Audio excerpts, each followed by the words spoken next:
மானியம், தாலியை தங்கம், திருமண உதவி, ஸ்கூட்டி மானியம், ஏழை எளிய மக்கள் நம்ம உதவிக்கு கோரிக்கைகளை பின்னணியில் இருக்கக்கூடிய மக்கள் பிள்ளைகளுக்கு வந்து மாணவ செல்வங்களுக்கு லேப்டாப், மடிக்கணினி, சைக்கிள், இந்த முட்டான திட்டம்லாம் யாருக்கும் அவங்க யோசனை சிந்திச்சு அம்மா எல்லாம் பண்ணி கொடுத்தாங்க. இன்னைக்கு தாயை பெரியப்பாக குட்டி 14 பாயங்கள் எடப்பாடி மிகப்பெரிய அருமையான திட்டமாக அனைத்து மகளிர்களுக்கும் குழந்தைகள் திட்டத்தின் கீழ் 7000 ரூபாய் அறிவிச்சிருக்கார்.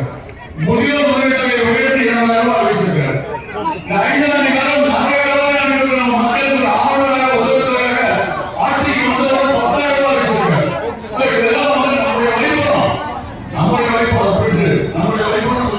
மத்திய அரசும் மாநில அரசும் இணக்கமாக இருந்து அது மக்களுக்காக பெற்றுத்தர போறாங்க.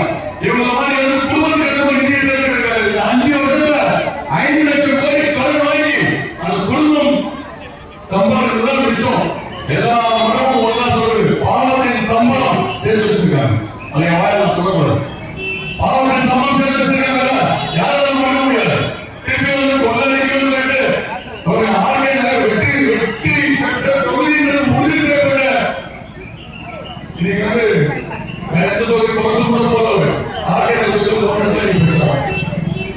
பயம் நம்ம ஜெயிச்சிட்டோம். இன்னும் வந்து உலகிற்கு ஒரு சில வகையில் உங்களுடைய பயணம் தொடரட்டும். இந்த வாய்ப்பை அத்தனை நல்லவர்களுக்கும் நன்றியை பாராட்டி நம்முடைய பிரச்சார பயணத்தை தொடரும். நன்றி. செய்திகளை உடனுக்குடன் தெரிந்து கொள்ள நமது அம்மா இணையதள தொலைக்காட்சியை சப்ஸ்கிரைப் செய்து அருகில் உள்ள பெல் ஐகான்